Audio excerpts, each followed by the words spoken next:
ďalšie asi 1000 video ohľadom hrúbky tepelnej izolácii versus spotreba tepla na kúrenie.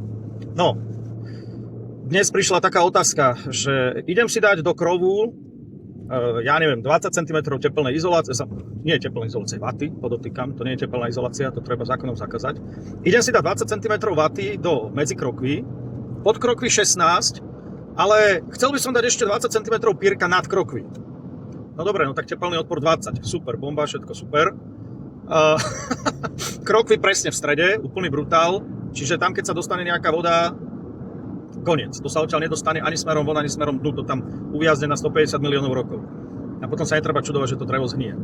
No, ale teraz. Prečo? Pýtam sa prečo. Prečo toto chcete urobiť? No, bude to mať väčší tepelný odpor. A čo? No, bude to mať menšie tepelné straty. Ľudia, prosím vás, zabudnite na to znižovať tepelné straty tomu tepelným odporom. Áno, ale má to isté hranice. Čiže s tepelným odporom a s týmito vecami sa vieme dostať do určitého bodu, kedy to má ešte zmysel. A za tým bodom už to zmysel nemá. Čiže robiť nezmyselné tepelné odpory za cenu brutálnej ceny tej konštrukcie je nelogická vec. Viete, to pírko, on ho zoženie, ja ho kupujem možno okolo 150 eur na kubík, on ho zoženie možno za 170-180 eur na kubík. Hej, na takú cenu by sa laik vedel dostať bez problémov. Tú vatu tam bude kupovať, ja neviem, za 70 eur na kubík. Pre Boha živého, veď on iba za tie tepelné izolácie dá toľko, čo no proste brutálne ceny. Hej. Nehovoriac tá robota s tým. Lebo dá tú vatu medzi tie kroky a našnurkovať to tam.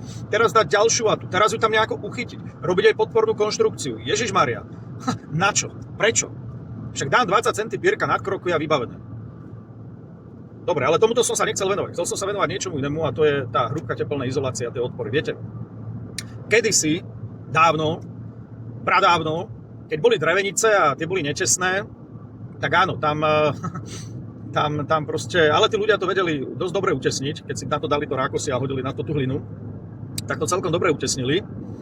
A keď mali aj okna pekne utesnené a dali si záležať na detailoch, tak tá stavba, no relatívne bola tesná. Hej. Oni ak nemali v interiéri výlez na povalu, čo dnešní ľudia si urobia v interiéri výlez na povalu, absolútne netesná vec, a hore minus 20. Toto je plná blbosť, ale dobre, oni toto nemali. Oni to mali desi v takej ako keby predsieni a tam mali schody niekde na povalu a tak ďalej, ale to sa považovalo skôr za taký, nie že považovalo, to bol nevykurovaný priestor, takže tam to nejako nehralo rolu, že tam je nejaký výlez na povalu.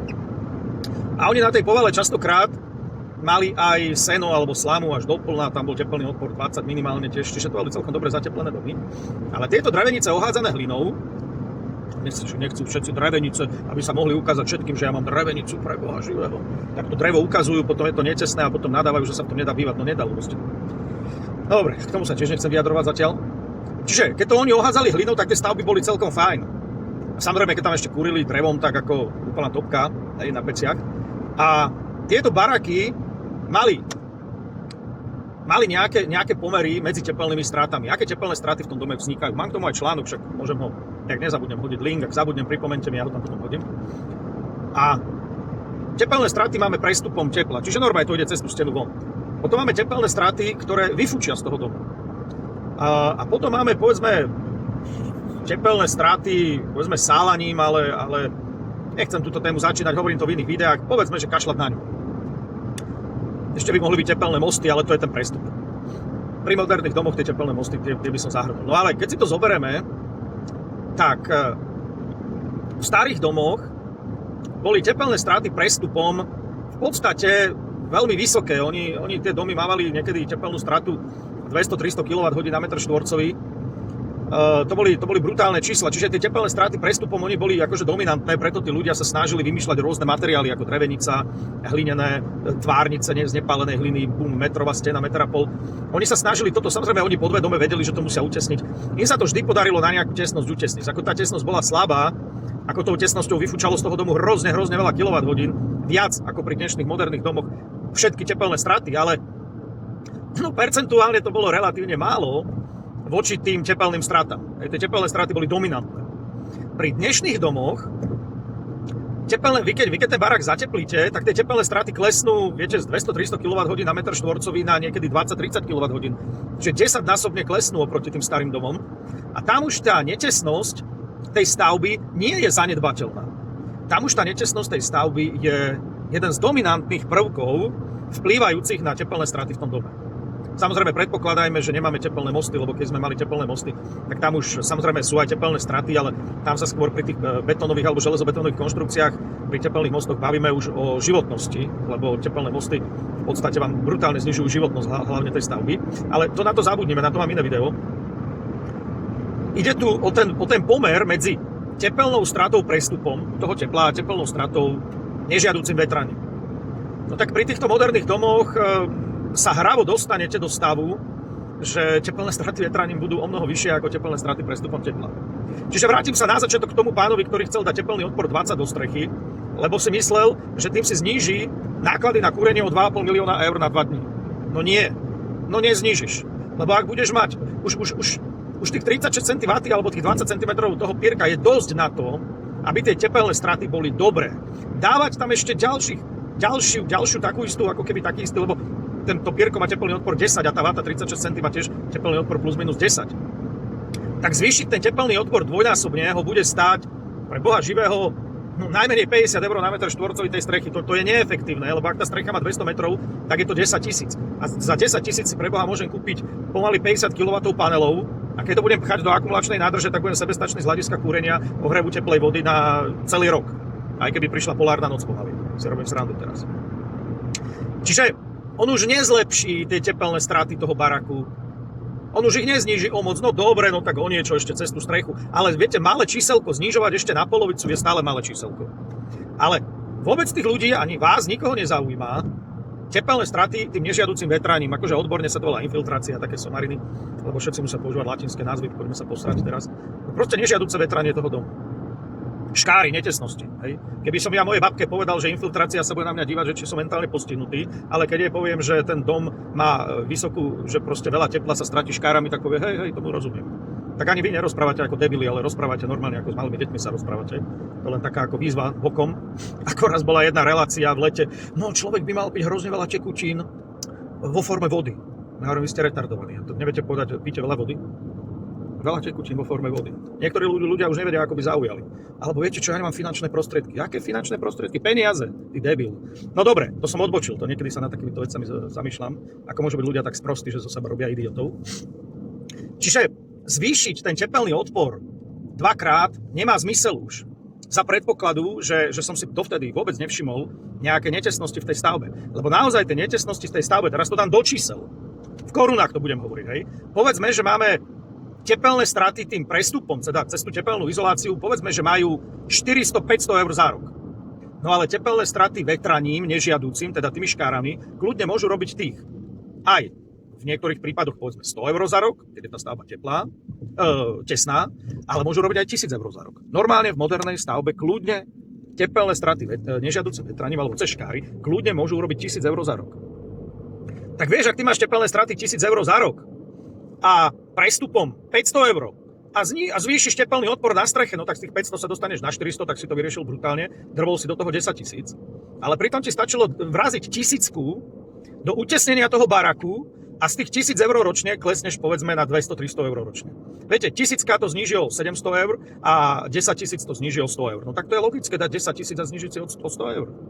Ja viem, že tomu nerozumiete. Viem, že ste si to nikdy nepočítali. Viem, že nemáte tie čísla v hlave. Ale pre Boha živého, ja vás nabádam na to, prestaňte už sledovať reklamu. Lebo reklama, 90% vecí, ktoré sú v reklame, sú dristy a v skutočnosti je to úplne naopak. Prestaňte to sledovať. Neodporúčam sledovať reklamu, firemné stránky firiem, kde stavebná firma ide vysvetľovať nejaké takéto veci, ktoré ja tu teraz hovorím. Tá stavebná firma je rada, že vedia dať dve tehly na seba. Aj v úvodzovkách povedané. Nech sa starajú o tú remeselnú časť roboty, o tú zručnosť tých svojich murárov a nech sa neserú do takýchto vecí, ktoré súvisia s fyzikou a s výpočtami.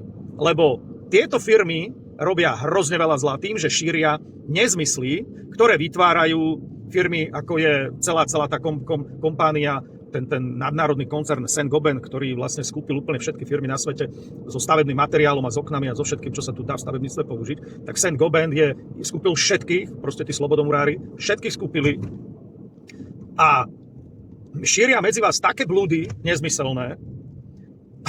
o tom, že dajte si vatu medzi krokvy, robte si stavby difúzne otvorené. No viete, prečo vám to hovoria? No aby vám to zhnilo.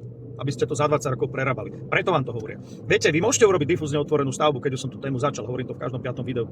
Ale keď ste za polárnym kruhom, kde je suchý vzduch, a kde hnacia sila pre tú vodnú paru je tak rýchla, že to ide ako F-16 cez tú stenu. A nie je tu u nás, kde vonku je pomaly väčšia vlhkosť ako vnútri a tá vodná para ani za Boha nechce ísť vonku. Takže bacha na to. Bacha na to. A pol roka sa tá para tlačí do interiéru. Takže bacha na to. Dobre, to je jeden z bludov. Čiže tu som v tomto videu chcel povedať, tesnosť stavby si tiež treba všímať. Lebo pri moderných domoch je podiel netesnosti na dome má obrovský vplyv na spotrebu tepla toho baraku. Obrovský. Môže byť až niekoľkonásobne vyšší ako tepelné straty cez tie steny. Takže už sa vykašlite na tie hrúbky teplných izolácií, prosím vás. A už tú stavbu utesňujte, lebo tým, že ju utesníte, druhá vec, to som vravel v minulom videu nejakom jednom, ale neviem, ktoré bude skôr pridané, tým utesnením tej stavby si zvyšujete aj jej životnosť. Lebo tá vodná para sa vám nedostáva do konštrukcie a tú konštrukciu nenarúša. A teraz si nedovolím, či neodpustím ešte jednu poznámku. Čítal som jednu, neviem, či dizertačná práca sa tomu hovorí, proste bába išla na docentku. Hej? A robila prácu, to je verejne dostupné, hej, to si môžete stiahnuť, takéto veci z vysokých škôl, z portálu.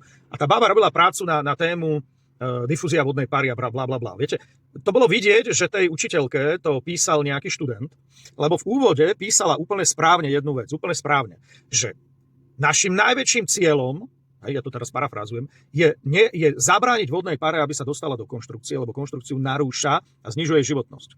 Hovorím, super práca, idem čítať ďalej. No, perfektná vec, nie? Úplne tak to má byť. Viete, čo riešila v praktickej časti v závere?